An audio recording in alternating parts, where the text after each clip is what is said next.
இல்லை கரூர் வந்துங்க, நீங்கள் ஏற்கனவே ஒரு சாபக்கேடான ஊருங்க. ஏற்கனவே மணல் கொள்ளைக்கு பேர் போன ஊர் கரூருங்க. இருக்கிற ஆற்று மணலை பூரா கொள்ளையடிச்சிட்டானுங்க. அதில் 200-250 பேர் காவேரி ஆற்றுல இறந்து செத்துருக்காங்க.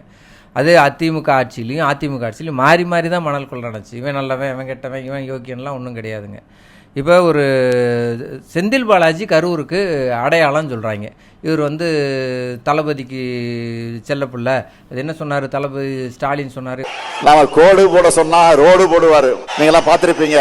செயல் வீரர் கோடு போட்டால் ரோடு போடுறான்னு சொல்கிறாங்க. அடிப்படையில் ஒன்று கேட்குறேங்க. ஒரு ஓட்டப்பந்தயம் நடக்குதுங்க. ஒரு பந்தயத்துக்குன்னு ஒரு விதிமுறை இருக்குது. எல்லாரும் நேர்கோட்டில் ஓடணும், ஒருத்தர் தள்ளி விடக்கூடாது, ஓடி போய் தான் இந்த இலக்கை அடையணும், இந்த விசில் விடணும், இந்த நேரத்தில் துவங்கணும்னு ஒரு விதிமுறை இருக்குது. ஒருத்த மட்டும் எந்த விதிமுறையுமே மதிக்காமல் குறுக்கு வழியில் போய் வெற்றி பெறாங்க. அவனை நீங்கள் திறமசாலின்னு சொல்லுவீங்களா, திருட்டு பையன்னு சொல்லுவீங்களா, இல்லை அயோக்கியன்னு சொல்லுவீங்களா? சொல்லுங்கள். இப்போ எப்படி பாராட்டுறாங்க?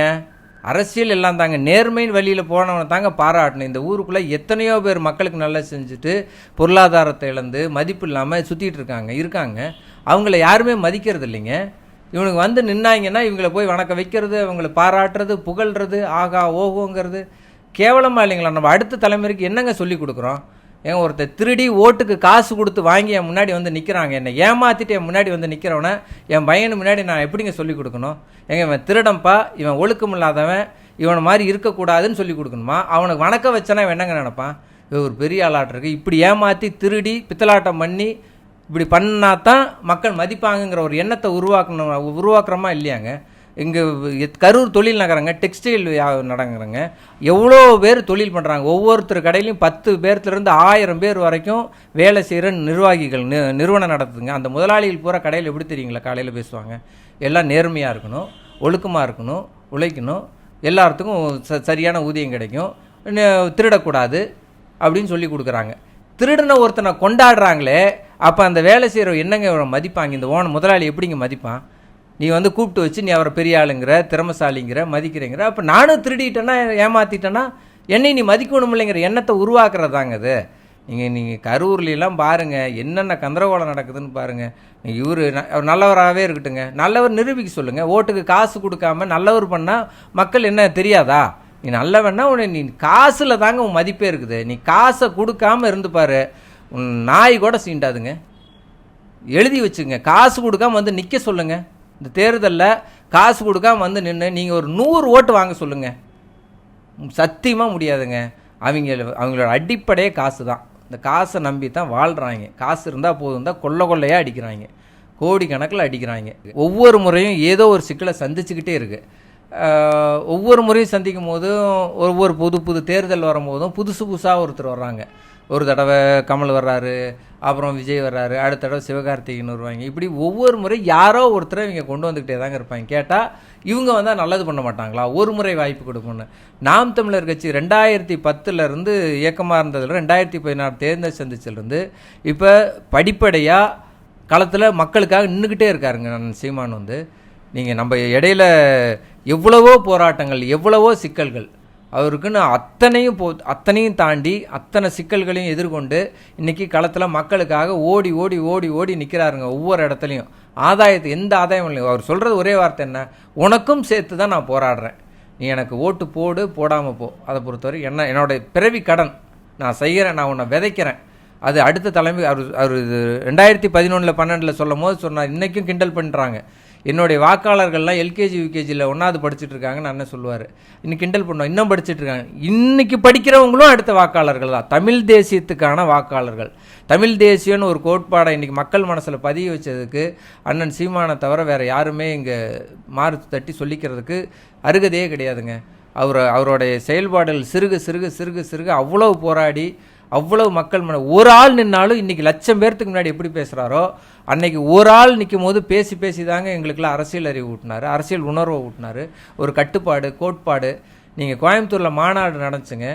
பின் ட்ராப் சைலன்ஸ்னு ஆங்கிலத்தில் சொல்லுவாங்க. பின் ட்ராப் சைலன்ஸ் ஒரு பொது வெளியில் 60,000-70,000 பேர் கூடியிருக்கிற இடத்துல சாலைக்கும் அதுக்கும் ஒரு 600-700 மீட்டர் இருக்குங்க.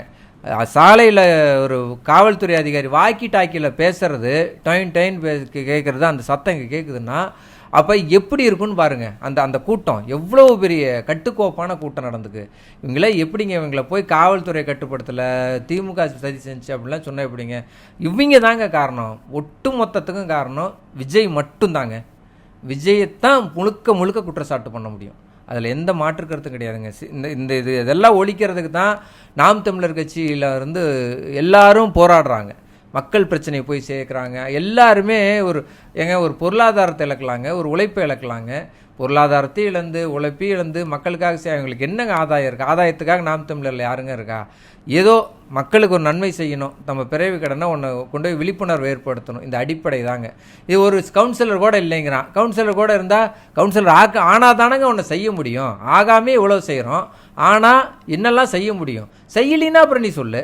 திரும்ப திரும்ப இவனுங்களவே நீங்கள் மாற்றி மாற்றி நம்புறீங்க. அப்புறம் நம்பிட்டு திரும்ப தேர்தல் நேரத்தில் காசு கொடுப்பான்னு நினைக்கிறீங்க. இப்பயே பாருங்கள், கரூரில் குண்டா கொடுத்துருக்காங்க, பரிசு பொருள், ஓட்டுக்கு காசு. எங்க ஒருத்தன் கேட்குறான், ஒருத்தருக்கு சேலை கொடுத்துருக்காருங்க.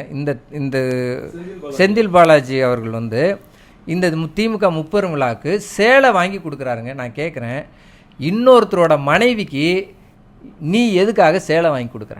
யோசிச்சு பாருங்க. இது என்னங்க? இது என்ன பரிசா? பரிசு கொடுக்கறதுக்கு நீ யாருங்க? எதுக்குங்க பரிசு கொடுக்குறீங்க? ஒரு விருந்தினர், ஒரு உறவினர், ஒரு நண்பர், ஒரு வீட்டுக்கு போகிறோம், ஒரு உறவினர் எல்லாம் போகிறோம், அக்கா தங்கச்சி எல்லாம் கொடுக்கலாங்க. அம்மா, சித்தப்பா, சித்தி, இவங்களுக்கெல்லாம் கொடுக்கலாங்க. பொதுமக்களுக்கு சேலை வாங்கி கொடுக்குறேன்னா அப்போ ஒரு கணவனுக்கு அந்த கணவனுக்கு ஒரு பொண்டாட்டிக்கு சேலை வாங்கி கொடுக்கறது கூட வக்கு இல்லைங்கிறத தாங்க அது காட்டுது. அவர் மக்களுக்கு ஏதோ விருப்பப்பட்டு கொடுக்குறாருன்னு கூட வச்சுக்கோங்க. அது ஏன் நீங்கள் வாங்குறவங்கள ஏன் சொல்ல? வாங்குறவங்களுக்கு எங்கேங்க போச்சு அறிவு? எங்கள் 100 ரூபா சேலை வாங்க முடியாதாங்க? ஒரு நாளைக்கு 200 500 1000 குடிக்கிறானுங்க. சேலை கூட வாங்க முடியல. ஆண்களுக்கு வேட்டிங்க, ஒரு வேட்டி வாங்கி தன் மானத்தை காப்பாற்றிக்க ஒரு ஆண் வேட்டி வாங்க கூட வக்கு இல்லாமல் உழைக்க முடியாமல் இருக்கிறேன்னா அப்போ ஆட்சியை தாங்க பிரச்சனை. இங்கே இருக்கிற ஆளுங்களுக்கு தானங்க பிரச்சனை. ஆளுங்கட்சியோ எதிர்கட்சியோ ஆண்டுகிட்டு இருந்தவங்க ஆண்டவங்க இப்படி இவங்களை தாங்க குறை சொல்லணும்.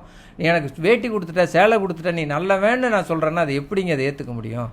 இது என் வீட்டு பிள்ளைக்கு இன்னொருத்தன் ஒரு பக்கத்து வீட்டுக்காரன் ஒரு சேலை வாங்கி கொடுத்தான்னா ஏற்றுக்குவாங்களா இந்த மக்கள்? இதெல்லாம் இந்த கரூருன்னு சொன்னாலே கேவலமாக பார்க்குறானுங்க வெளியூரில். கரூருக்காரனாலே மதிக்கிறது இல்லைங்க. காரணம் யாருன்னு சொல்லுங்க? கட்சிக்காரனா என்ன பெரிய கொம்பாங்க, ரொம்ப ஒஸ்ட்டுங்க.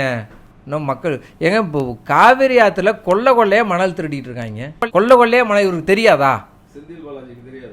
செந்தில் பாலாஜிக்கு தெரியாமல் எப்படிங்க? அப்போ தெரியாதுன்னா ரெண்டை காட்டுதுங்க. ஒன்று, காவிரி ஆற்ற மணல் கொள்ளை நடக்குது, ரெண்டே விஷயந்தான். ஒன்று செந்தில் பாலாஜிக்கு தெரிஞ்சு நடக்கணும், இல்லை தெரியாது அப்படின்னா அப்போ நீ என்ன நிர்வாகம் பார்க்குற?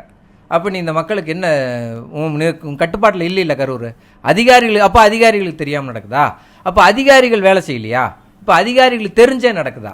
எதுக்காக அரசியல் பண்ணுறீங்க? உங்களுக்கு என்னங்க?